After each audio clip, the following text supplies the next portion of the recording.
Vamos directamente a Génesis 35. Recuerde que continuamos en la serie La Biblia es la palabra de Dios. Y dentro de esa serie, que son los 50 capítulos de Génesis, hoy vamos a ver el 35. Y el tema del día de hoy, hermano, es: sin santidad no se puede servir, seguir o ver a Dios. ¿Ok? El texto bíblico dice: sin santidad nadie verá al Señor. Pero, hermano, también sin santidad no se puede servir al Señor, y sin santidad no se puede seguir al Señor.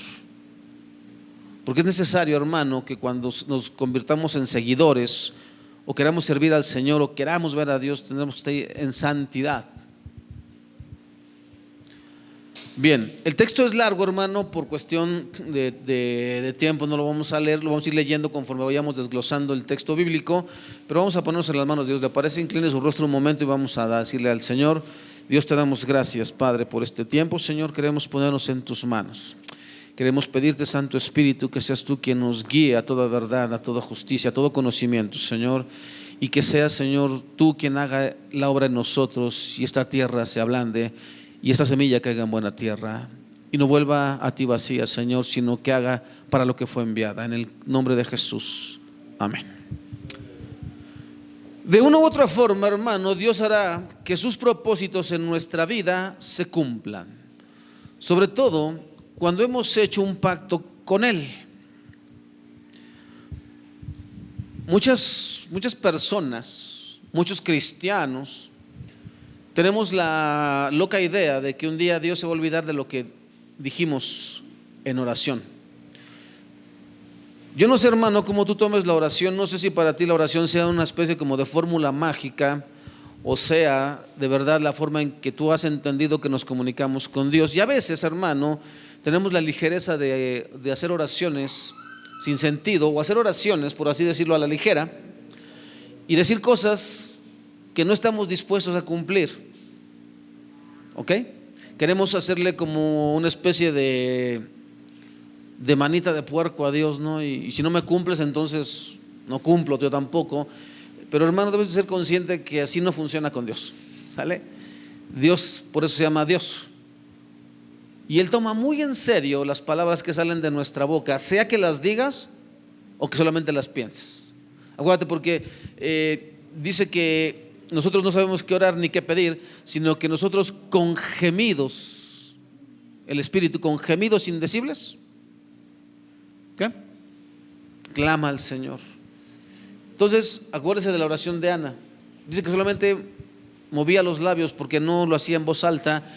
Tanto así que Elí la confundió con una mujer ebria, y dice: no estoy ebria, estoy angustiada. Entonces, hermano, Dios escucha en la angustia, y cada palabra que ha salido de ti y de mí, Dios la ha tomado muy en serio. Esto es lo que va a pasar en el capítulo 35 de Génesis, hermano. Recordemos lo que la Biblia dice en Romanos 8:28. El texto dice: y sabemos que Dios hace que todas las cosas cooperen para el bien de quienes lo aman y son llamados según el propósito que Él tiene para ellos. Reina Valera traduce: y sabemos que a los que aman a Dios todas las cosas les ayudan, ¿qué? Para bien. ¿Ok? El capítulo 34 que vimos la semana pasada, hacia el final, ¿se acuerda lo que pasó? Dinas violadas, los hermanos Simeón y Judá se vengan de los de Siquem, de los siquemitas, matan a todos los varones, se llevan a las mujeres, se llevan a los niños, se llevan todo el ganado, todo se lo llevan. Y dice Jacob: me han puesto en un gran predicamento. Están atentando contra la familia. La gente del alrededor se va a enterar de la matanza que hicieron, y van a venir a querer y van a querer matarnos. Me han puesto en dificultades. Eso para cualquiera de nosotros sería, ¿qué? Una calamidad, sería algo muy difícil de enfrentar, ¿no? Pero Dios usa todas esas cosas para que sus planes se lleven a cabo. Hace 30 años, hermano, de acuerdo al texto bíblico, 30 años atrás, un hombre llamado Jacob hizo una promesa al salir de casa de sus padres e ir con rumbo hacia su tío Labán, allá en la tierra de Harán. Dice que le llegó la noche y él decidió dormir y que tuvo un sueño. Y entonces que se levantó y dijo: wow, esto no es otra cosa más que puerta del cielo y casa de Dios. Y entonces hizo un juramento: si tú vas conmigo y me traes de vuelta a casa de mis padres y me cuidas y esto y aquello, tú serás mi Dios. Y esta piedra, y él pone una piedra y dice que derramó aceite sobre ella, aquí será el lugar donde yo te voy a adorar. Aquí será el lugar en donde yo voy a servirte, voy a seguirte, hago un pacto contigo. 30 años atrás, hermano, llevaba 10 años viviendo en la tierra donde se estableció y no había cumplido su promesa. Han pasado 10 años, y él no cumple su promesa, y es igual que tú y que yo. Prometemos y prometemos, pero no cumplimos. Y le decimos a Dios: de verdad, Señor, yo te voy a obedecer si tú me ayudas, si tú haces esto y esto y esto y esto y esto, y si tú, y te voy a servir y te voy a seguir y nunca me voy a apartar de tus caminos. Y solamente fueron promesas vacías, hermano, fueron palabras de nuestra boca. Porque cuando llega el momento crucial, por alguna razón que no logro entender, hermano, tropezamos, nos echamos para atrás, no queremos cumplir, no importa lo que hayamos dicho.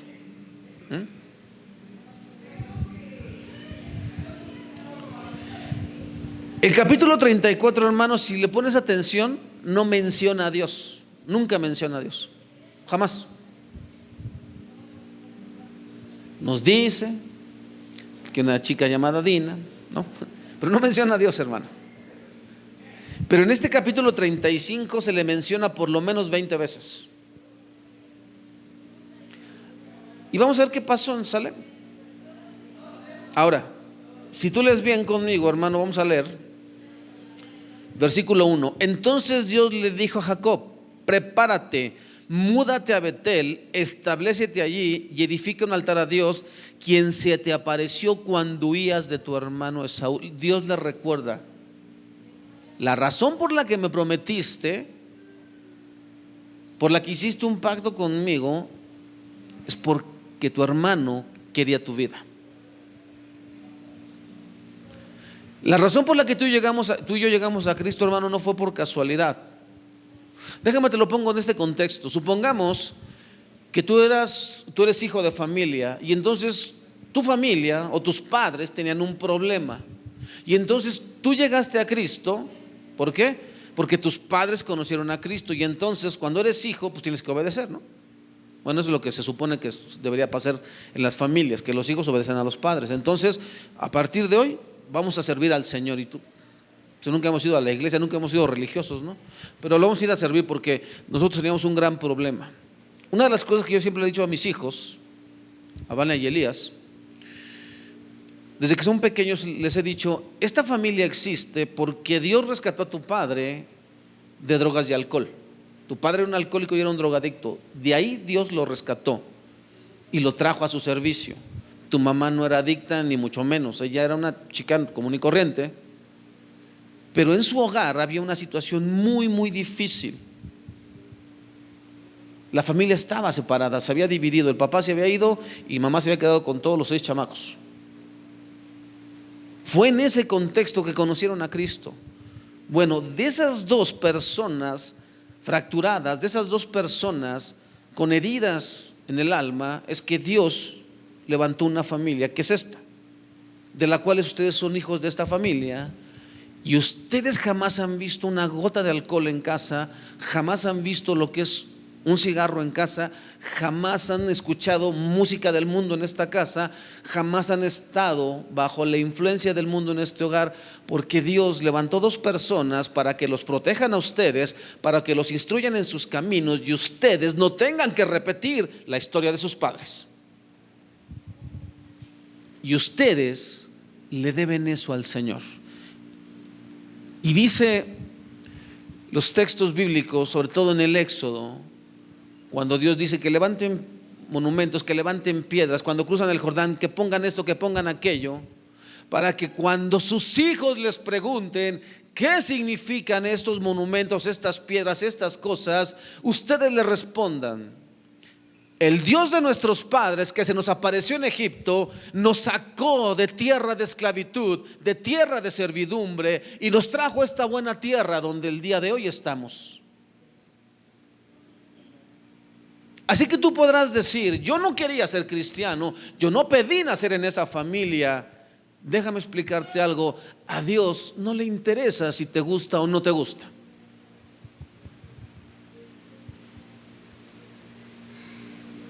Porque mientras tú, como hijo de familia, si es que aquí hay hijos de familia, estás renegando, en otros hogares o los están violando, o los están haciéndose que se prostituyan, o esos hijos ya están metidos en drogas, en alcohol y en otras cosas. Pero en la tuya no, porque Cristo llegó a ese hogar. Eso es lo que le debes decir a tus hijos.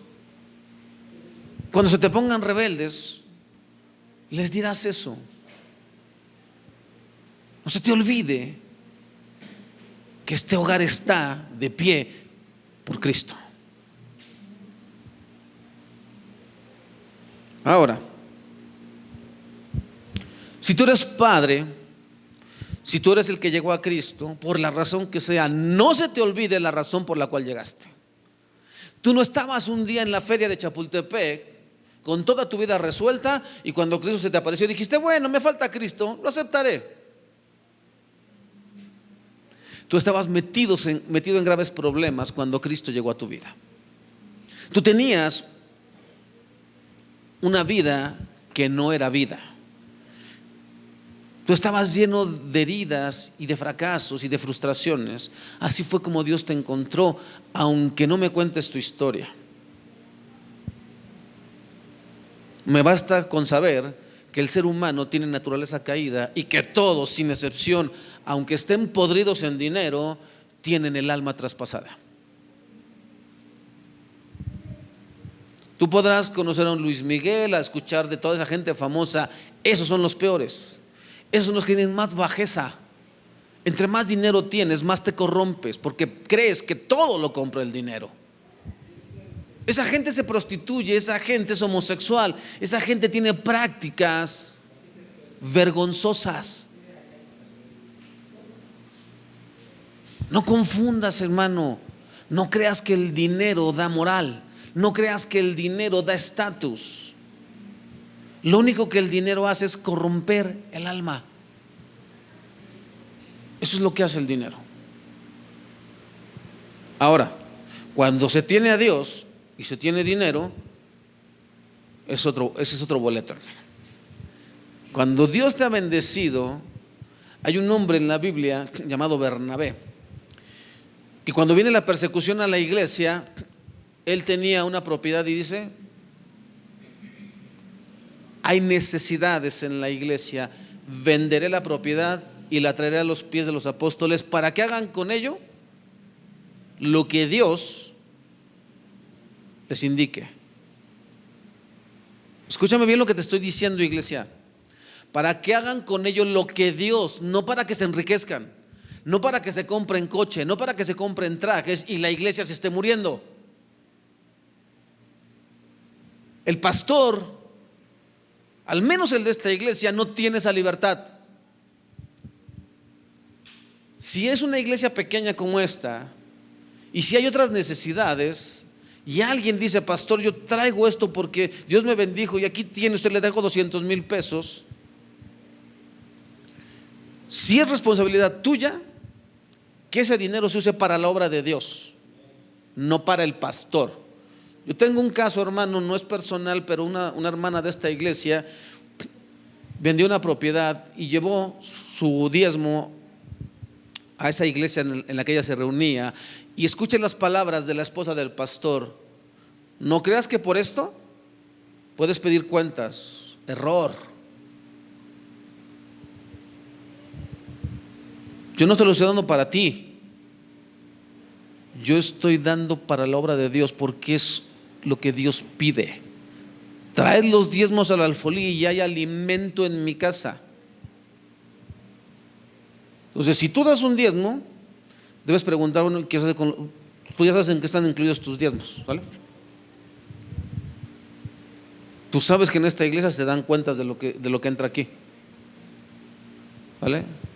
Tú sabes que ese coche no lo compré yo, ese me lo regalaron y lo están pagando todavía, ¿sale? Sí, te puedo enseñar la tarjeta de circulación, no está a nombre mío. Y tú sabes que también hemos estado sin coche en esta iglesia.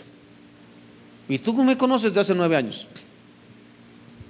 Así es como funcionan las cosas en esta iglesia, no sé en las demás, ¿vale? Entonces, hermano, es ahí cuando tú debes recordar, y si no, Dios te va a recordar por qué fue que llegaste y por qué fue que abriste tus labios. Porque aquí Dios le dice a Jacob: estabas huyendo de tu hermano Esaú y tú me hiciste una promesa. Bueno, ahora quiero que la cumplas. Han pasado 30 años, hermano. Sin santidad no se puede servir, seguir o ver a Dios. Antes de obedecer el mandato divino de volver a Betel, Jacob, que estaba en ese momento, o que hasta ese momento había permitido la presencia de ídolos. ¿Te acuerdas? Vámonos. Porque su padre ya me ha cambiado el salario y sus esposas, bueno, al menos las 2 hermanas, ¿te acuerdas? Lea y Raquel. Sí, ya se comió todo lo que le diste, todo tu trabajo, ya no tenemos nada. Y que se roba a los ídolos, ¿no? ¿Te acuerdas de Raquel?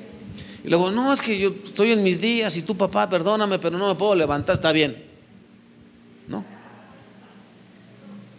Ahora, yo sé que hasta ahí Jacob no sabía y nunca supo, ¿ah? Porque así somos a veces los esposos. Nos hacemos los que no vemos. Sabemos que nuestras esposas no están yendo por el camino correcto, sabemos que nuestros hijos no están yendo por el camino correcto, y nos quedamos callados porque no nos gustan los problemas en casa. Escucha, si estás evitando los problemas y estás dándole prioridad a no tener problemas, tienes un grave problema, pero con Dios. Sí, es en serio. Si tú toleras cosas en tu casa, a tu esposa y a tus hijos, tienes un grave problema, varón que estás casado o juntado, como sea. Él permitió los ídolos y permitió muchas cosas, y por eso su hija fue a donde fue y le pasó lo que le pasó a su hija. Porque yo que en ese momento no sabía, porque él dice: registra todo, si lo encuentras, que ese se muera.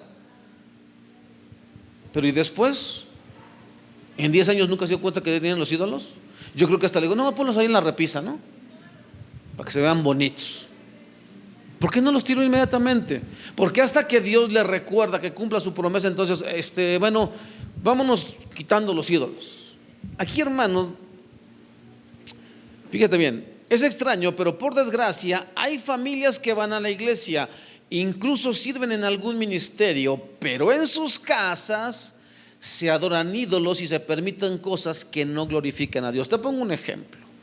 Venimos a la iglesia, pero en casa podemos ver cualquier tipo de programa, incluidos los que tienen alto contenido sexual. Pero no pasa nada, no ofende a Cristo, ¿no? Venimos a la iglesia, pero vamos a fiestas del mundo y nos echamos nuestra copita y nos echamos nuestro cigarrito. Esos son ídolos y eso ofende a Dios. Venimos a la iglesia, pero bueno, hay que jugar el melate los viernes, porque qué tal si me late que le pego, me late que tienes un ídolo. Y así como esas cosas. Eso te hablo de los que se ven, de los que no se ven está peor, ¿no? Venimos a la iglesia, pero ¿qué tal estamos llenos de rencor? ¿Qué tal estamos llenos de chisme? ¿Qué tal estamos llenos de mentira?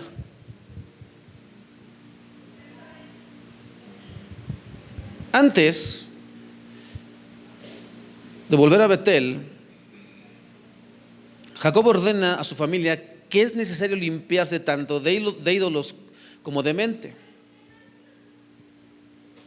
Ok, no tenemos ídolos, pero tenemos unos pensamientos bien hermosos, ¿no? Dios dice que debemos tener misericordia. Dios dice que debemos darle al necesitado. Dios dice que si tu enemigo tiene hambre, le des de comer, que si tu enemigo tiene sed, le des de beber, porque con eso ascuas de fuego. No te estés confundiendo, ¿eh? No te vayas a confundir.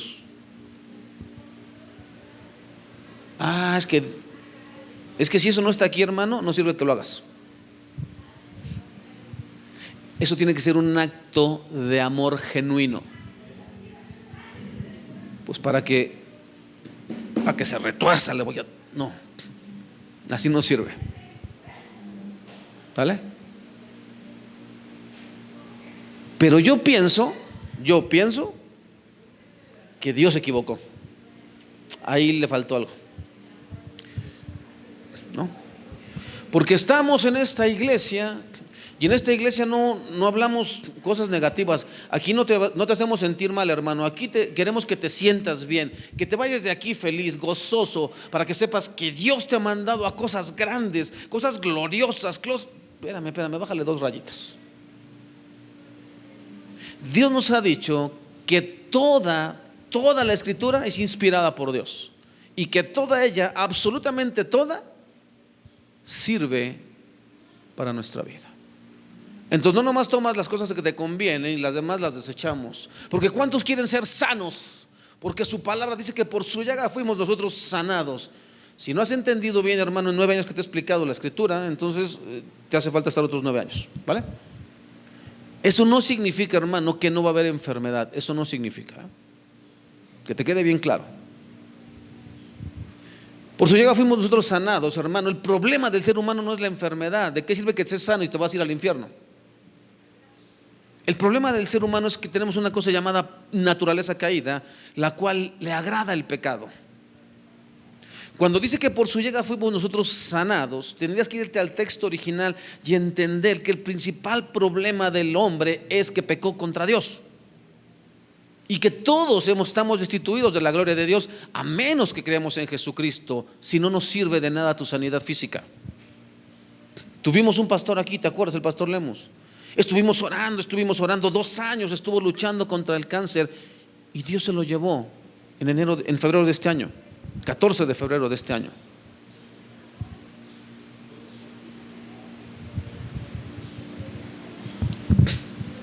Otro varón de Dios, Julio Melgar,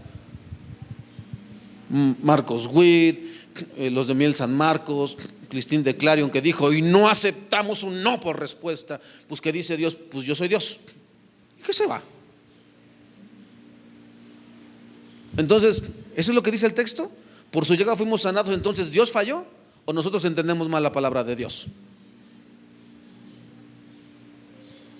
Nosotros fuimos sanados de ese problema llamado pecado, siempre y cuando nos mantengamos fieles a Dios. Entonces sí. Ahora, si Dios nos quiere sanar o no físicamente, es asunto de Dios, ¿sale? Es asunto de Dios. Y eso sí, hemos visto sanidades que no te las puedes explicar, porque son cosas, ¿no? Es que yo tengo el don de sanidad. No tienes nada. Es Dios obrando a través de ti. Quiero que lo entiendas. El Espíritu, ¿qué? Repartió, dio dones. Y cuando está hablando de dio dones, está hablando de 5 personas, 5 tipos de personas: apóstoles, evangelistas, ¿no? Profetas, maestros y pastores. Pastores y maestros, ¿sale? Eso es lo que dio. Esos son los dones que dice que dio. Ahora, los otros dones, los de servicio, los de discernimiento, es otro boleto. Pero ¿quién los dio? Dios. ¿Quién los dio? El Espíritu. Entonces, ¿los tenemos? Si Dios nos los dio, sí los tenemos. Pero ¿son para qué? Para su obra. Son para su gloria, no para que nosotros andemos presumiendo: tengo don de sanidad. Y también tienes don de presumido. Da de gracia lo que de gracia te fue dado. Entonces, no teníamos nada, nos fue dado. Por lo tanto, ¿de qué presumimos? De nada. Sencillo como eso. ¿Ok? Entonces, hermano, Jacob ordena a su familia que es necesario limpiarse tanto de ídolos como de la mente. No basta cambiarse la ropa, es necesario nacer de nuevo. Me veo bien bonito, ¿va? Pero imagínense cuando estoy lleno de ira. Qué chulada de ropa, pero Dios no le importa tu ropa. Porque en este momento, hermano, hay misioneros en cualquier parte del mundo que a lo mejor no están vestidos así, pero que traen un corazón tan limpio para Dios que los usa.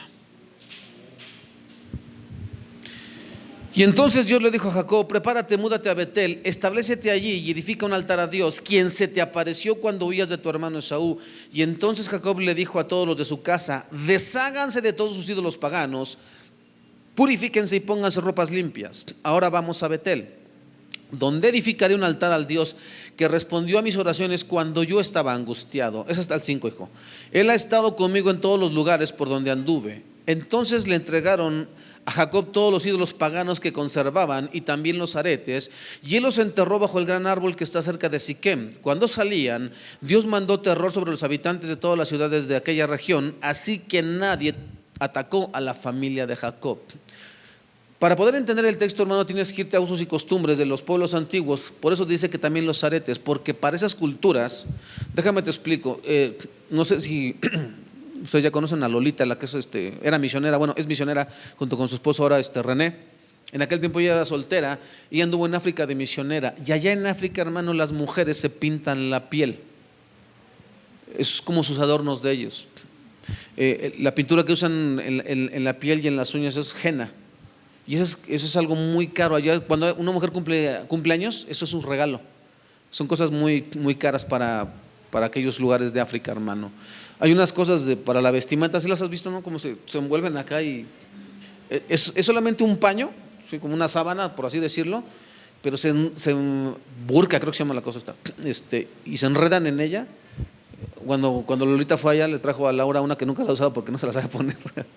Entonces, pero ese es el tipo de ropa que se usa allá, hermano. Entonces, allá son las cosas caras allá.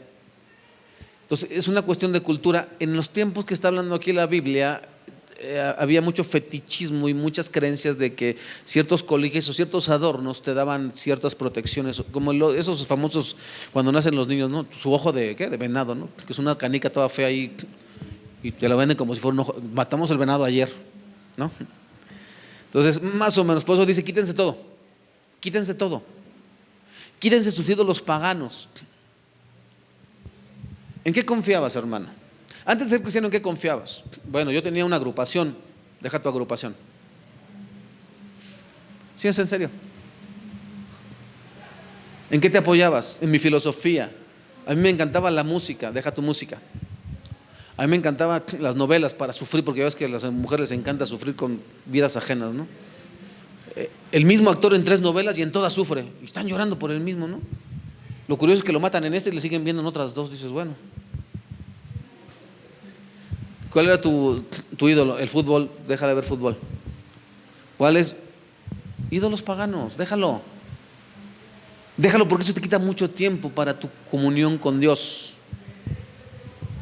Entonces, hermano, toda la vida es con Dios. Pregunta, hermano, cuando los discípulos caminaban con Cristo, bueno, pero en aquel tiempo no había internet, hermano, no había cable ni todo, precisamente porque no había, era mejor. Hoy, ¿cómo hay? Pues no hay tiempo para Dios. Dios que se aguante, ¿no? Porque es más importante ver al Real Mandil contra el Barcelona.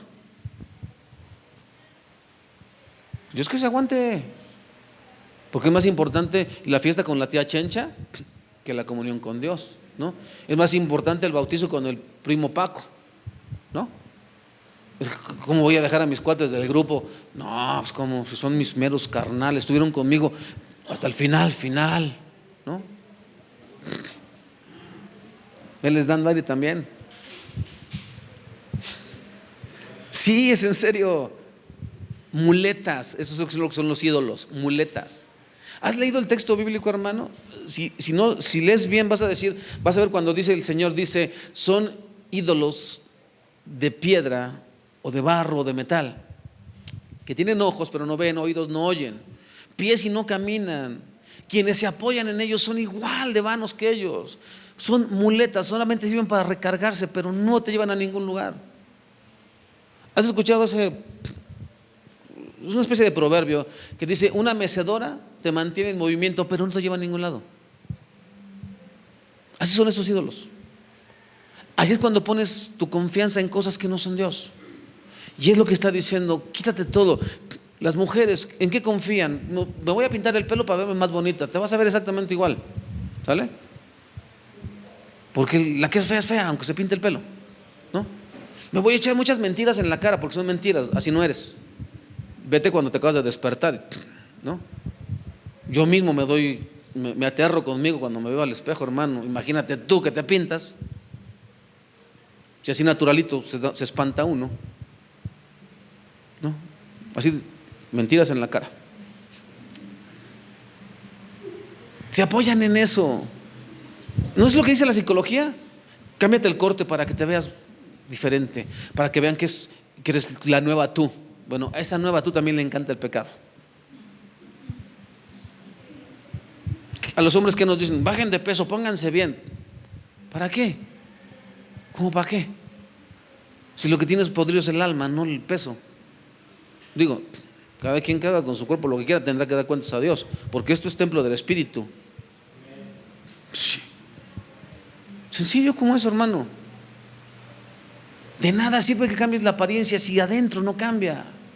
Ese es el punto, hermano. Te lo pongo bien fácil. ¿Alguno de ustedes ha visto por dentro cómo es una casa que vende droga? Yo conocí lugares, pero que no te meterías ni cloroformado ahorita. Pero me metí a lugares, hermano, allá en la Juan Álvarez, donde está el campamento 2 de octubre, ahí enfrente del metro Iztacalco, esa colonia que todo el mundo la conoce como el Campa. Había un lugar que se llamaban Las Chocitas. Eran puras chocitas de madera, así con láminas de cartón. Si tú entrabas ahí no salías, hermano. Tenías que conocer a alguien de ahí para que pudieras entrar, tenías que conocer a alguien de ahí. Y ya que entrabas, no te cuento cómo estaba allá adentro. Estaba pero horrible, hermano, en serio, horrible. Bueno,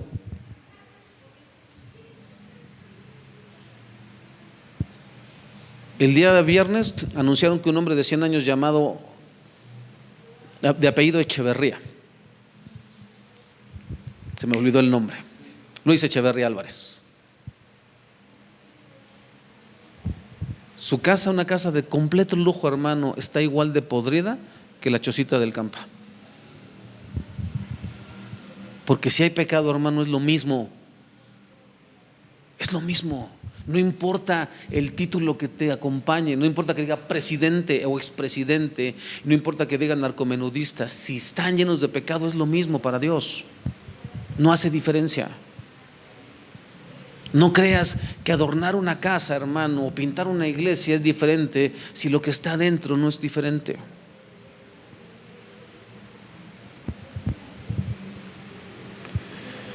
Bien, cuando obedecemos a Dios, Él nos protege. ¿Te acuerdas qué dijo Jacob en el capítulo 34 cuando sus hijos Simeón y Judá matan a los de Siquem? Me metieron en problemas. Pero aquí dice que en cuanto obedecieron a Dios y dispusieron su corazón para ser limpios, dice que Dios mandó terror sobre los habitantes de todas las ciudades de aquella región.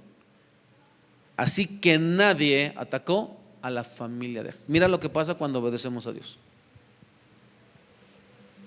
Y aún así seguimos desobedientes. No queremos la bendición, hermano.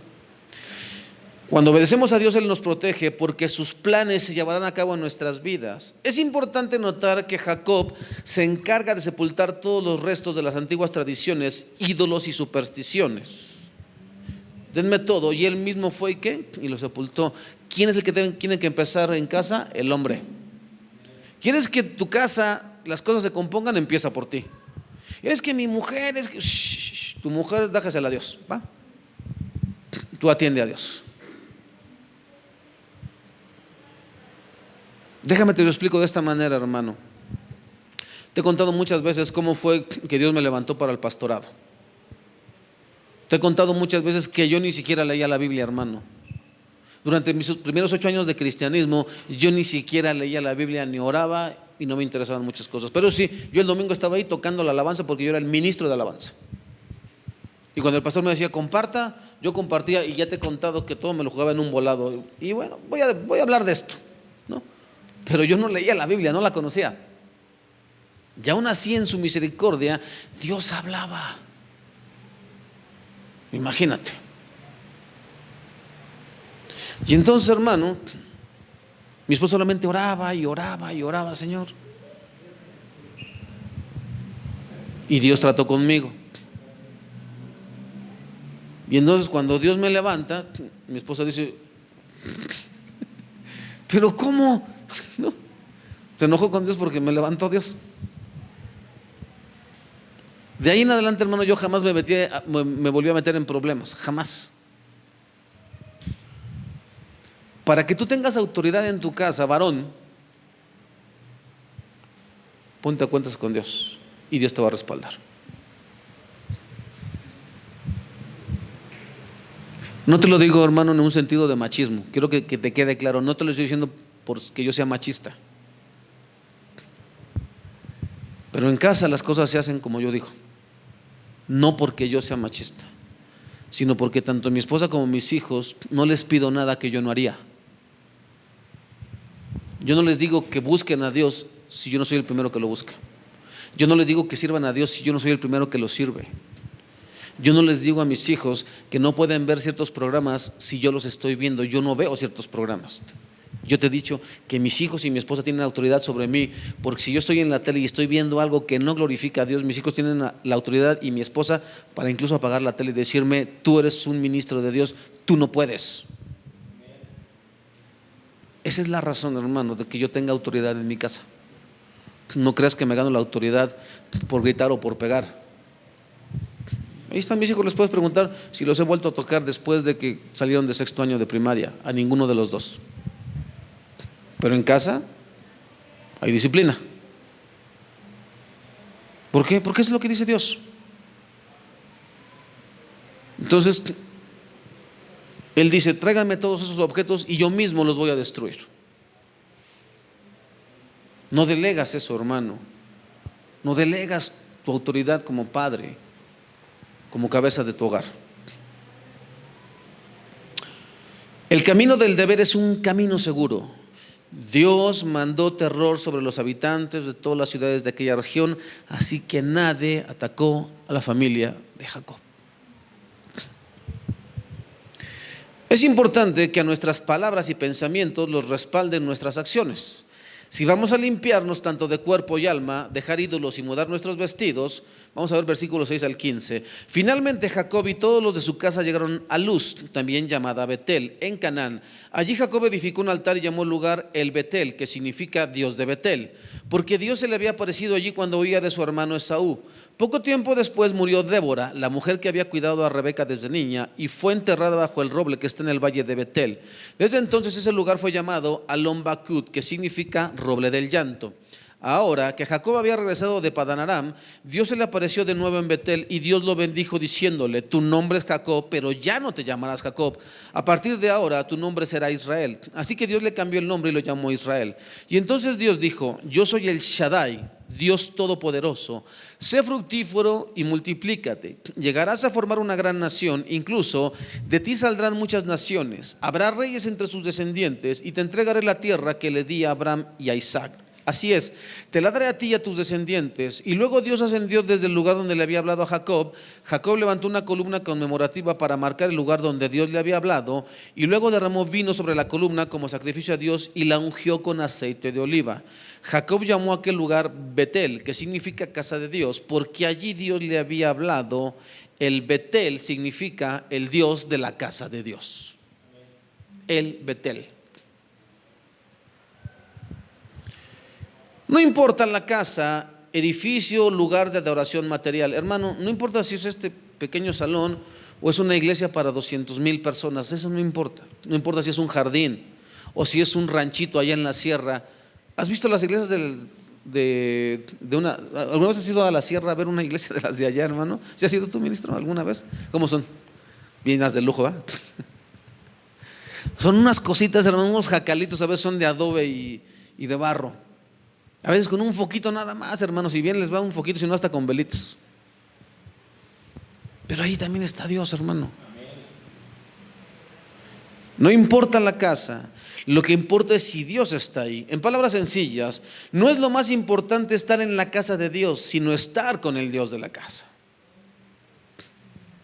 ¿Te acuerdas de, creo que era la Odisea, la séptima iglesia es la de la Odisea, ¿verdad? Cuando Dios le dice, tú piensas que eres rico, que no te hace falta nada, que estás bien, pero yo te digo que eres un pobre y miserable, porque yo ni siquiera estoy ahí. Tú dices que me adoras, pero ni siquiera me dejas entrar. Por eso dice, yo estoy a la puerta y llamo. Déjenme, por lo menos si me estás adorando, déjame entrar, porque ni siquiera estoy ahí. Todo lo que haces, toda tu liturgia no sirve de nada, porque tu corazón no está conmigo, porque no me conoces, porque no me adoras como a Dios. Solamente presentas sacrificios, pero no sea que Dios. Ese es el punto, hermano. No tiene nada que ver con si siempre estaremos aquí o algún día tendremos un templo. Eso no es lo importante. Lo importante es que aquí o en donde Dios nos permite estar, esté su presencia y nosotros estemos delante de Dios. Que Él nos mire, que Él se agrade de nosotros como iglesia, como cuerpo de Cristo. Se menciona una mujer llamada Débora, la nodriza de Rebeca, la mamá de Jacob, la cual murió, y por eso sabemos que Rebeca murió antes. Y parece ser que Jacob visitó a su padre, aunque si la Biblia no menciona esas visitas es porque no son importantes para el relato, por lo que deducimos que Débora fue a casa de Jacob y cuidó al menos compartió su vida con las esposas e hijos de Jacob. Era querida y apreciada, y de ahí que la hayan sepultado. Acuérdate, hermano, todo en el texto tiene un sentido, no se pone ahí porque sí. ¿Quién era esa nodriza? Era la que recibió, la que cuidó desde niña a la mamá de Jacob. Pero la tenían en tan alta estima, hermano, que por eso le hicieron sepultura. ¿Por qué la Biblia lo menciona? Lo que tampoco menciona, hermano, es que Jacob visitó a su padre. No había mucha distancia entre donde estaba y donde estaba su padre, y lo fue a ver. No lo menciona. A veces la Biblia no atiende esos, lo que para ti y para mí serían cosas muy importantes. Por ejemplo, habemos personas que si no vamos a casa de mamá cada 8 días, entonces estamos felices porque ¿qué va a decir mi mamá? ¿No? Dios no lo menciona. No que no sea importante, pero si un domingo faltas, no creo que Dios te incinere por eso, no creo. No. Ahora, Dios reafirma su pacto con Israel, Jacob, pero añade: yo soy el Shaddai, Dios Todopoderoso, sé fructífero y multiplícate. Llegarás a formar una gran nación, incluso de ti saldrán muchas naciones, habrá reyes entre sus descendientes, y te entregaré la tierra que les di a Abraham y a Isaac. Así es, te la daré a ti y a tus descendientes. El Shaddai también significa el Dios que es todo suficiente. Hay muchas connotaciones, hermano. Yo he escuchado muchas tonterías de muchos pastores, sobre todo de los de TV Enlace. He escuchado muchas tonterías. Hay uno que dice que el Shaddai, dice, es como si fuera una teta grande. Y bueno, hermano, yo sé que hay muchos sentidos y hay muchos significados dentro de la palabra de Dios, pero el significado no recae. Te lo he explicado en las figuras de dicción, hermano, que hay símiles, que hay metonimias, que hay otro tipo de cuestiones. Entonces, cuando dice el Shaddai como un Dios todo suficiente, como que es todo proveedor, significa realmente, hermano, que no necesitas buscar en ningún otro lado, que es en Dios donde está tu satisfacción, o está nuestra satisfacción. Lo demás tiene sentido solamente en el contexto que lo estés explicando. Y aquí, hermano, yo soy el Shaddai, Dios Todopoderoso, el Dios que es todo suficiente, y le da una orden: sé fructífero y multiplícate, es decir, ten mucha prole, ¿ok? Esa es la razón, llegarás a ser una gran nación. Pero para ser una gran nación, pues hay que empezar a poblar la casa, ¿no? Porque después de 12 hijos son 12 nueras. De esos 12 hijos, imagínate 4 por cada hijo, haz cuentas. Y luego sigue multiplicando. Serás una gran nación, esa es la razón. Ahora, incluso de ti saldrán muchas naciones. ¿Qué es lo que está diciendo, hermano? Porque para nosotros a lo mejor estamos o no conocemos a Dios o estamos esperando cosas que Dios no va a hacer. Si es el Dios todopoderoso, el Dios todo suficiente, ¿por qué no hizo así? Y ya. ¿Por qué le pide por medios naturales que se multiplique? Y es ahí, hermano, cuando tú y yo somos ignorantes de la Escritura, nos vamos con cualquier cosa que nos prediquen. Cuando yo no me involucraba seriamente en los caminos de Dios, pues yo veía también TV Enlace. Y yo veía a Cash Luna, a Guillermo Maldonado, y a todos esos. ¿Y qué decían? Hablaban solamente de prosperidad. Y yo hasta me anotaba ¿no? Porque en aquel tiempo yo sí les creía. Las fórmulas que daban. Por eso, hermano, cuando oré a Dios, ¿no? 200,000 pesos, Señor, es mi deuda, 200,000 pesos. Yo voy a orar, Señor, con toda mi fe. Y nunca llegaron los 200,000 pesos, hermano. ¿Por qué? Aquí está tu respuesta, hermano.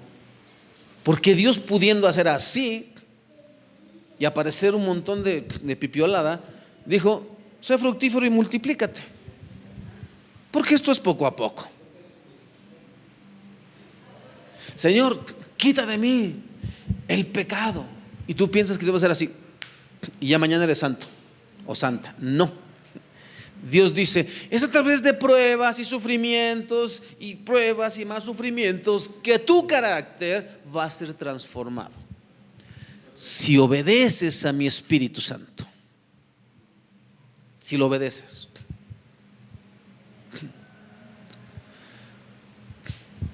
Alguien viene contra ti, ¿sale? Tú vas manejando y de repente llegan y ¡pum!, te impactan y te bajas. Y resulta que el que te pegó es un cuate que está más pobre que una laucha, o una rata, pues, para que me entiendas, ¿sale? Y él te dice, te mira con ojos de angustia: Señor, no tengo ni cómo pagarle. No, es que mi carro era del año 1960, pero era del año, ¿no? Y estás viendo la angustia: no sé, yo tengo mi seguro y a ver cómo te las arreglas. No será la primera vez ni la última, hermano, que tengas ese tipo de problema. Porque lo que se espera de nosotros, hermano, es que perdonemos eso, incluso esas cosas, hermano. Sé por qué te lo estoy diciendo. Tenía yo poquito tiempo, meses, hermano, de conocer del Señor. Yo traía un auto que me había dado la empresa para la cual trabajé. Apenas yo iba empezando, hermano, a trabajar en esa empresa. Un bocho todo feo, azul, el que había sido taxi.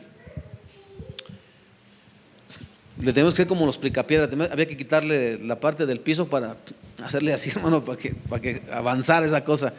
Y entonces esa vez, hermano, fuimos a tomar café. Ahí la iglesia donde yo me congregaba, hermano, estaba en la Roma 292, Casa del Alfarero. Y ahí cerquita, hermano, estaba el Vips de Durango. Y ahí íbamos a tomar café. Entonces llegamos ahí, metí el coche, subí. Como a los 15 minutos, yo creo, habían pasado exagerado 15 minutos, y llega un muchacho vestido de verde, que eran los ballet parking.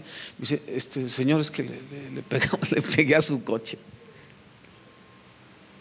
¿No crees que fue así un roso? No, hermano, le sumió toda la salpicadera, una de las salpicaderas. Yo vi la angustia de este muchacho, hermano. No te preocupes. Y me subí, hermano. Le puedes preguntar a mi esposa. Eso fue lo que le llamó la atención cuando yo seguí como si nada, hermano. Al otro día, cuando en la empresa vieron el coche, pero lo vas a pagar. Sí, está bien, no pasa nada. No le cobré ni un peso, hermano. No le cobré un peso, porque vi en su rostro la angustia y no me importó. No sé cuántos golpes le metí a ese coche. No sé cuántos golpes le metí a ese coche, hermano. Hasta que me dijo el hermano que me había contratado, me dice: oye, te van a quitar el coche porque pareces carrito chocón. ¿Sabes lo que hicieron, hermano? Porque yo tampoco reclamé, dije, está bien, si me lo van a quitar, está bien, no pasa nada. O sea, en aquel tiempo, hermano, yo estaba en mi primer amor. No me importaba nada que pasara. No dije nada, hermano. ¿Sabes lo que pasó? Esa misma semana llegó este hermano con un sobre y me lo dio en la mano. Ten, de parte del Señor, así me dijo, de parte del Señor.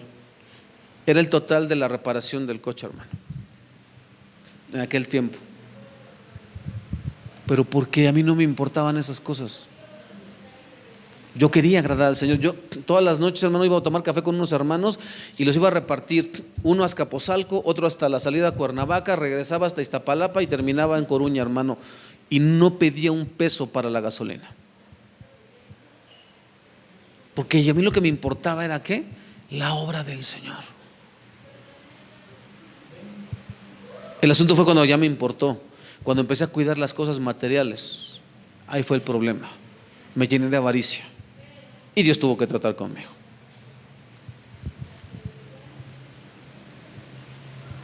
Va a ser poco a poco, hermano. Si no aprendes tu lección, te la van a repetir las veces que… El examen, hermano, lo tienes que aprobar. Y una vez que lo apruebes, te lo van a volver a repetir, porque hay que refrendar las materias con el Señor. ¿Sale? El Shaddai, el Dios que es todo suficiente, capaz de cumplir sus promesas a su debido tiempo. Una vez más, como en aquel día cuando huía de su hermano, Jacob derramó aceite sobre la piedra, en este caso esta columna que levantó, y además derramó libación, vino. Hermano, cuando Dios te perdona, solamente acepta tus lágrimas. Con eso es suficiente para el Señor. Cuando le has fallado al Señor después de conocerlo y has roto tus promesas, hermano, no pienses que tus lágrimas son suficientes. Hay que demostrar que estás arrepentido. Se debe notar. Se debe notar de verdad.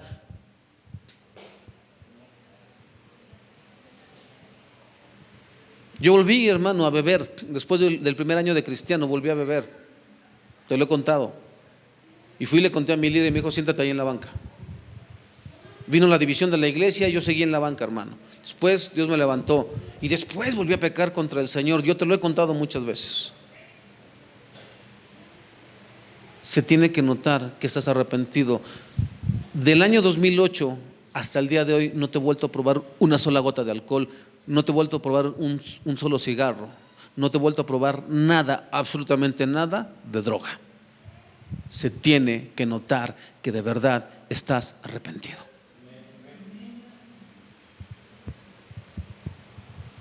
Tus palabras no alcanzan, tus palabras no bastan. Tus acciones tienen que gritar tan fuerte que tus palabras no sean necesarias. Los versículos 16 al 20 nos relatan la muerte de Raquel, la esposa amada de Jacob. Una vez que salieron de Betel, Jacob y su clan avanzaron hacia Éfrata, pero Raquel entró en un trabajo de parto mientras aún estaban lejos de allí y sus dolores eran intensos. Luego de un parto muy difícil, la partera finalmente exclamó: no temas, tienes otro varón. Raquel estaba a punto de morir, pero con su último suspiro puso por nombre al niño Benoni, que significa hijo de mi tristeza. Sin embargo, el padre del niño lo llamó Benjamín, que significa hijo de mi mano derecha.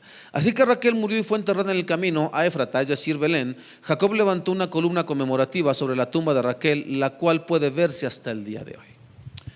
Hay muchas cosas que podemos suponer, muchas teorías, pero lo cierto es que Raquel no sobrevivió al parto. Llama la atención el cambio de nombre que Jacob hizo a su hijo. Raquel dice: te vas a llamar Benoni, hijo de mi tristeza, hijo de mi dolor, ¿sale?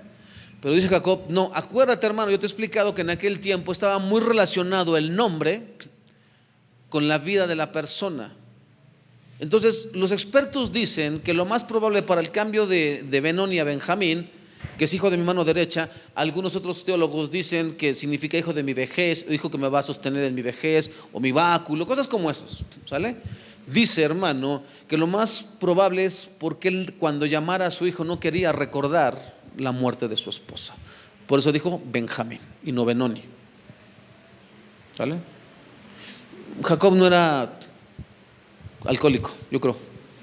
No, porque al alcohólico le encanta sumergirse y regodearse en su dolor, ¿no? No, este dijo: no, yo no quiero estar recordando No quiero ver a mi hijo como motivo de tristeza, sino como motivo de felicidad, de alegría. ¿Ven? Ok. Por eso, hermano, déjame te explico esto. Estuve el día viernes, estuve con mi hijo Josué, el que está estudiando para pastor. Me llamó y me dijo, terminé el primer año, papá, nos estamos preparando para el segundo año, es en campo. Y quería agradecerme, por cierto, les agradece, hermano, que lo estén apoyando en el ministerio, en sus estudios. Dile a la iglesia que un día me voy a dar un tiempo para venir a saludarlos y agradecerles en persona que me estén apoyando, con lo que le apoyamos cada mes, hermano, para sus libros, para lo que se ocupa ahí en el seminario. Y entonces me habló de que está enamorado el muchacho, ¿no? Entonces lo único que le dije, hijo, ¿estás así convencido? Porque como todo joven están en esos dilemas, ¿no? Ella tiene 21, 22 más o menos. Mi hijo le lleva 10 años, él tiene 32. Y entonces va a cumplir 32, perdón. Y él me decía, es que aún no somos novios. Y yo le comenté esto, hermano, que siempre te he comentado a los jóvenes de esta iglesia. Hay un libro de un hombre llamado Joshua Harris, que ya después dijo que ya no quería ser cristiano, pero cuando él era usado por el Señor escribió 3 libros. Uno de ellos se llama Dije adiós a las citas amorosas. Ese libro, hermano, en ese libro Joshua Harris explica y dice, y le dice sobre todo al varón, le dice, no te es permitido lastimar el corazón de una joven si no tienes la certeza de parte de Dios de que esa mujer va a ser tu esposa. Es decir, no le pidas que sea tu novia, ni te comprometas con ella, ni la ilusiones si no te vas a casar con ella. Espera el tiempo de Dios. Entonces, de los primeros libros que le regalé a mi hijo fue ese. El otro se llama Cava más hondo y el otro se llama Él y ella. Son los 3 libros de Joshua Harris. Pero ese de Dije adiós a las citas amorosas es el mejor de todos en cuanto a lo que son relaciones sentimentales. Después le expliqué algunas cosas, hermano, que es importante que los jóvenes sepan. Para poderte casar, hermano, hay un principio espiritual. Lo primero, no te puedes casar si esa persona es un inconverso o tiene cualquier otra religión. No te puedes casar.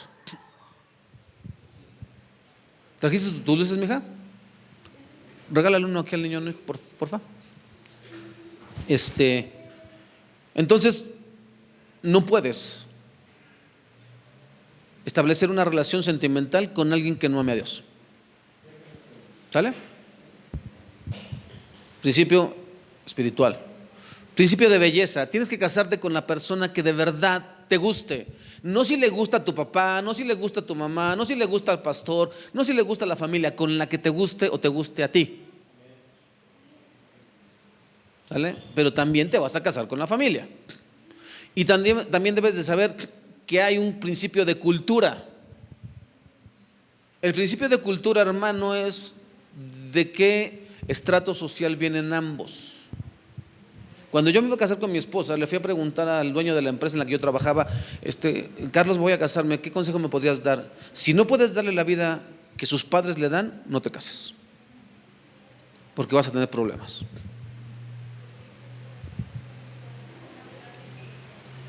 Porque si ella nació en Tepito y tú naciste en Las Lomas, ¿qué vas a hacer con eso? ¿Lo resolvemos después de la boda?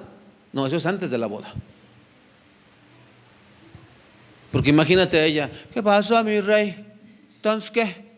Y tú eres acá refinado, ¿no? Mira, cariño, amada mía, chale.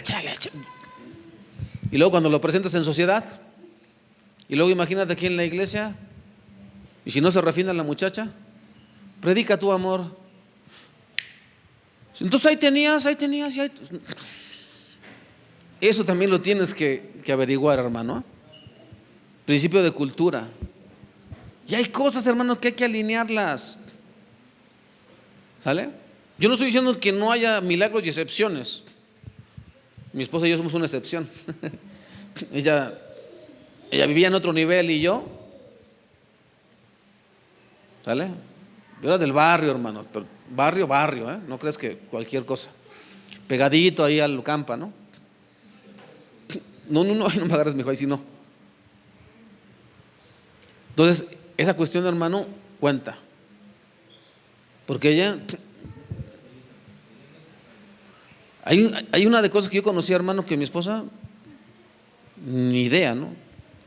Yo, por ejemplo, hermano, era un alburero de primera, mi esposa en su vida. Yo te he contado que ellas no los dejaban ni juntarse ni con los primos, ¿eh? No eran niñas nosotros pedíamos permiso a mis papás, vamos a jugar, y, pues sí, váyanse. Nos ponían hora, pero nunca nos andaban vigilando dónde andábamos.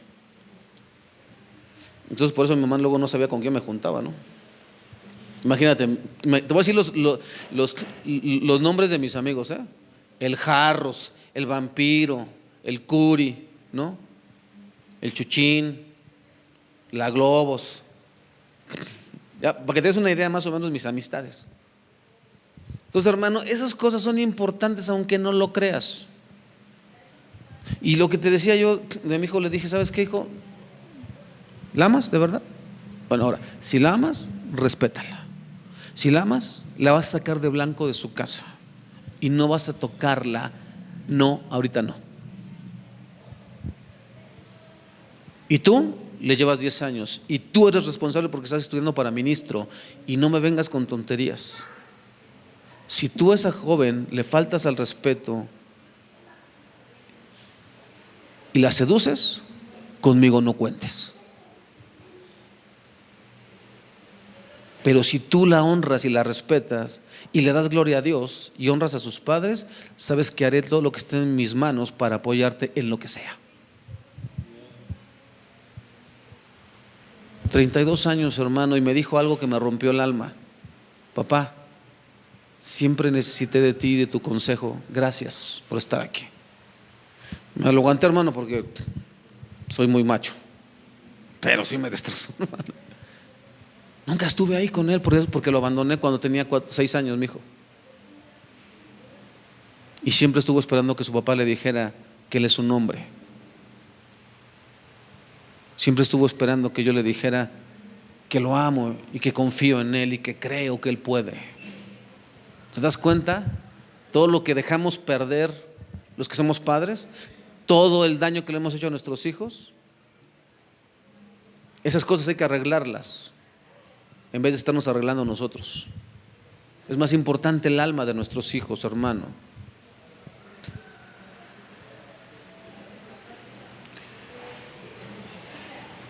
El asunto, hermano, es este. ¿Por qué no sepultaron a Raquel en la cueva de Macpela junto a Abraham, Sara y Rebeca? Tal vez por el hecho de que trajo los ídolos a la familia, o por no ser la primera esposa de Jacob. El asunto es que si el alma reposa después de la muerte, no importa gran cosa el lugar en que yazca el cuerpo. A este hombre que fue expresidente de México lo van a velar en una de las mejores velatorios, Casa Galloso, mucha pompa, Hospital Español. Pero si ese hombre no se arrepintió y no conoció a Jesucristo, va a ir al infierno y va a despertar para juicio de su alma, y su alma será arrojada al fuego eterno, porque así lo dice la palabra del Señor. Mientras que si en estos momentos un hijo de Dios en la sierra, completamente en la pobreza, y nomás lo van a echar en un hoyo ahí sin una gran caja de lujo, si él tiene a Cristo en su corazón, despertará para vida eterna. Eso es lo más importante, hermano, no el lugar donde nos van a enterrar. No te andes preocupando mucho por eso, hermano. Pregúntame si yo acaso estoy preocupado dónde me van a meter. No. Mire, cómprese su lápida o su nichito, porque hay gente que así lo hace. Ya tiene, el día que me muera ya sé dónde voy a descansar. ¿En serio? ¿Vas a descansar? ¿En serio estás seguro? Que eso no importa. Sí, yo sé que hay personas que son previsoras. Gloria sea al Señor, yo no estoy diciendo que no lo hagas. Si tienes los medios y si tienes, está bien. Pero ¿y si no? Imagínate, me voy a comprar mi mausoleos del ángel, ¿no? Y me muero allá en Huatulco en el mar y me come un tiburón, mijo. ¿Y el mausoleo para quién?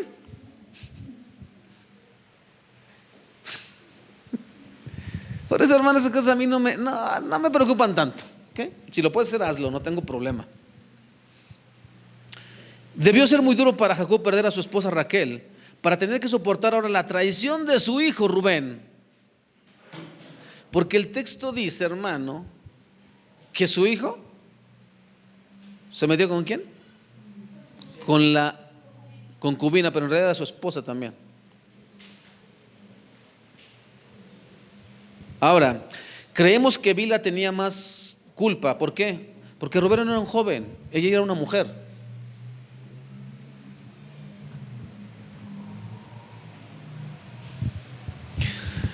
Padres que estamos aquí, ¿quién crees que seamos más responsables de que nuestros hijos se desvíen del camino de Dios, ellos o nosotros? Si tú y yo no les dimos ejemplo a nuestros hijos, no preguntes por qué nuestros hijos se desviaron. Ellos tendrán su parte que responder a Dios. El libro de Eclesiastés lo dice: acuérdate de tu Creador en los días de tu juventud, antes de que lleguen los días malos. Dale rienda suelta al deleite de tus ojos, a los placeres de la vida, pero sábete que tendrás que responder delante de tu Creador. Pero tú y yo como papás somos responsables de que estos muchachitos no se salgan del camino. Y tú tienes que ser ejemplo de ellos. ¿Cómo? No importa lo que haya pasado, pero tú estás en la casa de Dios y te preocupas por tus hijos. Haces lo que tengas que hacer. Déjame te lo explico, hermano. Yo abandoné a este joven que ahora tiene 32, tenía 6 cuando yo lo abandoné por mi adicción. Su hermana tenía 2 años, la que está casada, mi hija Suheili, que está casada con mi yerno, que es pastor también. Su madre y yo nos separamos, pero yo no dejé de hacer lo que tenía que hacer. Yo seguí yendo a la iglesia, ahí conocí a mi esposa. Yo a mis hijos, cuando los iba a visitar y me los prestaban, yo los llevaba a la iglesia. Mi esposa se acuerda. Ella los vio cuando yo no le oculté. No creas que llegué y le dije: no, yo soy soltero. No, yo tengo hijos y aquí están mis hijos. Y yo los sentaba conmigo a mis hijos. Estaban chiquitos mis hijos. Se me quedaban viendo cuando llegaba el esposo el que ahora es esposo de su mamá. En aquel tiempo era su amante. Se me quedaba diciendo: ¿no va a hacer nada? No, porque yo soy el responsable de que eso pasara. Pero yo seguía buscando al Señor. Yo no me aparté de los caminos del Señor.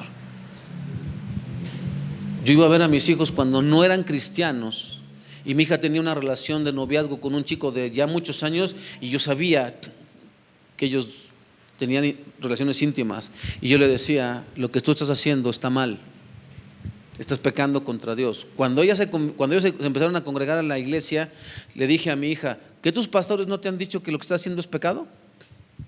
¿Les has contado? ¿Les has contado? ¿Les has hablado a tus pastores? ¿Les has dicho que tú tienes una relación con un chico que es inconverso y no te han dicho nada? La palabra de Dios dice esto. Mi hija se enojó conmigo. Le puedes preguntar a mi hija. Ella no me invitó a sus 15 años por esa razón. Estaba súper resentida conmigo. Ya cuando se había casado me dijo: papá, perdóname, es que no te invité porque la verdad estaba enojada contigo. Está bien. No quería que me aplaudieras. Pero yo no dejé, hermano, lo que tenía que hacer. Y el Señor ganó a mi hija, a mi hijo, a su mamá y al esposo de su mamá para Él. Tienes que hacer lo que tienes que hacer, ¿eh? No me importa cómo estén las cosas. Tú cumples con Dios. Tu objetivo es Dios. Tu prioridad es Dios. Tú haces lo que tienes que hacer. Tú le das gloria a Dios y Dios se glorifica en tu vida y en la de los tuyos. O eso es lo que dice el texto bíblico. Cree en el Señor Jesús y serás salvo tú y tu casa. Pero empieza por ti. Pon el ejemplo tú. Que vean en ti la luz de Cristo.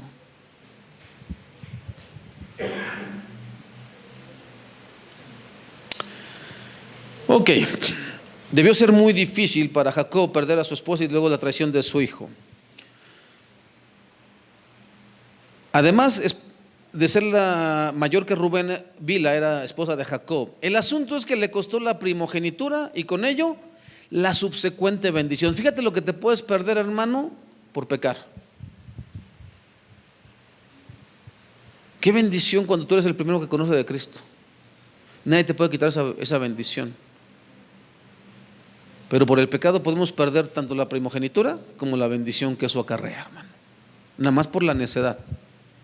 Ahora, terminamos, versículos 21 al 29. Y entonces Jacob siguió su viaje y acampó más allá de Migdal Edar. Mientras vivía allí, Rubén tuvo relaciones sexuales con Bila, la concubina de su padre, y Jacob se enteró enseguida. Estos son los nombres de los 12 hijos de Jacob. Los hijos de Lea fueron Rubén, el hijo mayor de Jacob, Simeón, Leví, Judá, Isaacar y Zabulón. Los hijos de Raquel fueron José y Benjamín. Los hijos de Bila, la sierva de Raquel, fueron Dan y Neftalí. Y los hijos de Silpa, la sierva de Lea, fueron Gad y Aser. Estos son los nombres de los hijos que le nacieron a Jacob en Padan Aram. Y entonces Jacob regresó a la casa de su padre Isaac en Mamre, que está cerca de Kiriat Arba, actualmente llamada Hebrón, donde Abraham e Isaac vivieron como extranjeros. Isaac vivió 180 años y después dio su último suspiro y murió en buena vejez. Y se reunió con sus antepasados al morir y lo enterraron sus hijos Esaú y Jacob. Cuando Jacob dejó la casa de su padre, hermano, no llevaba más que ¿qué? Lo que traía puesto, ¿te acuerdas? Pero ahora mira, él regresa 12 hijos, sin contar las hijas.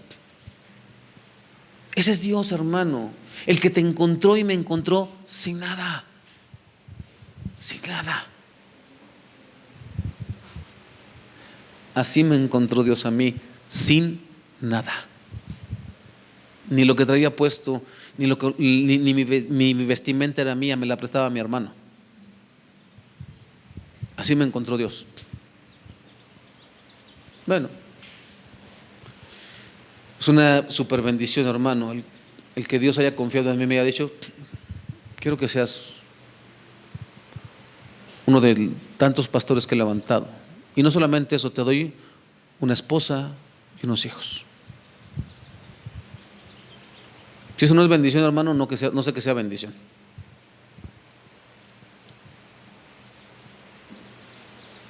Es así como había sido bendecido por el fiel Dios del pacto. Aunque el texto menciona que estos son los nombres de los hijos que le nacieron a Jacob en Padan Aram, en realidad Benjamín nació en Canaán. Después de nombrar a sus 12 hijos, el texto nos dice que Isaac vivió 180 años, fue el más longevo de los patriarcas. Y esto no significa que murió enseguida, pues los expertos dicen que Isaac sufrió junto con Jacob la pérdida de José.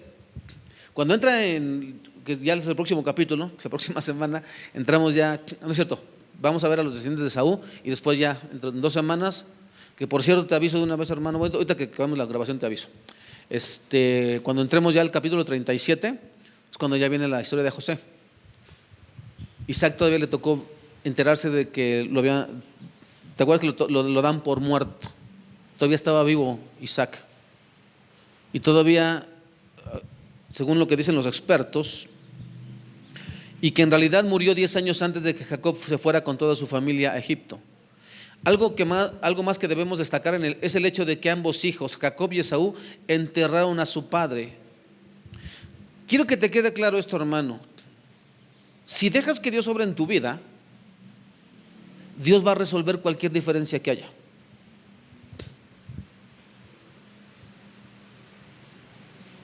Déjate lo explico de esta manera.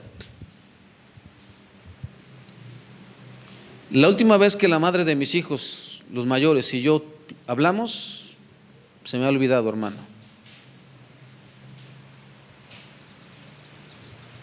Tú sabes las razones, yo te he contado el testimonio. Pero como confío en Dios, tanto el alma de mi hija como de mi hijo, el día de hoy, están apegadas a mí, si lo quieres ver de esa manera. Mi hijo, el que le pide consejos a mí, y él me lo ha dicho: es bueno tener un pastor particular. Y bueno, y eso me hace sentir muy bien y me hace sentir muy responsable con él. Y también mi hija me consulta, y yo no me merecía eso, hermano. Pero eso es lo que pasa cuando dejas que Dios obre en tu vida. Te recuerdo las palabras 30 años atrás de un hombre llamado Esaú. Desde ese momento Esaú odió a Jacob porque su padre le había dado la bendición a él. Y entonces Esaú comenzó a tramar: pronto haré duelo por la muerte de mi padre y después mataré a mi hermano Jacob.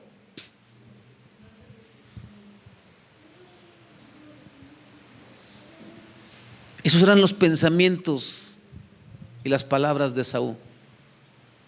Pero ahora el padre ha muerto y ambos hermanos van juntos a enterrar a su padre.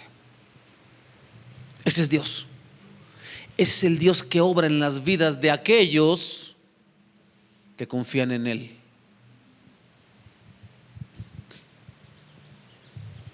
¿Te digo algo, hermano? Jamás le he deseado mal a la madre de mis hijos, y tú se los puedes preguntar a ellos.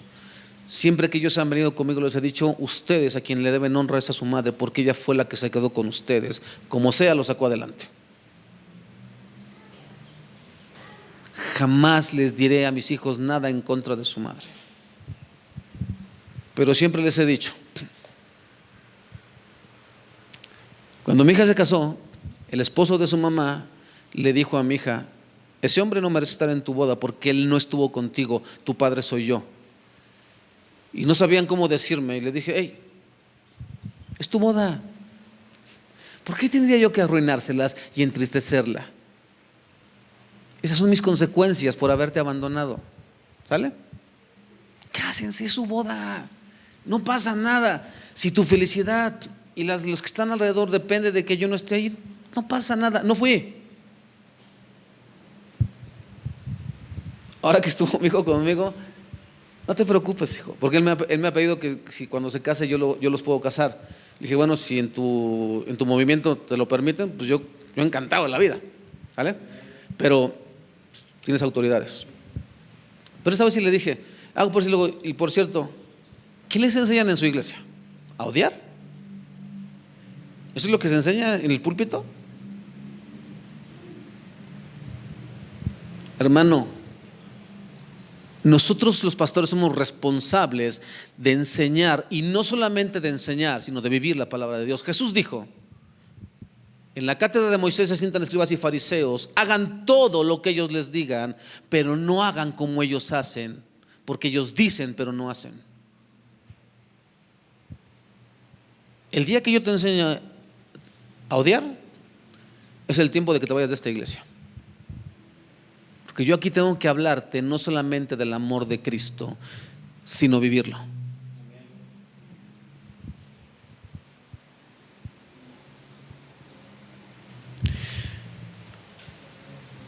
Pero ahora era diferente. Dios cambia a las personas.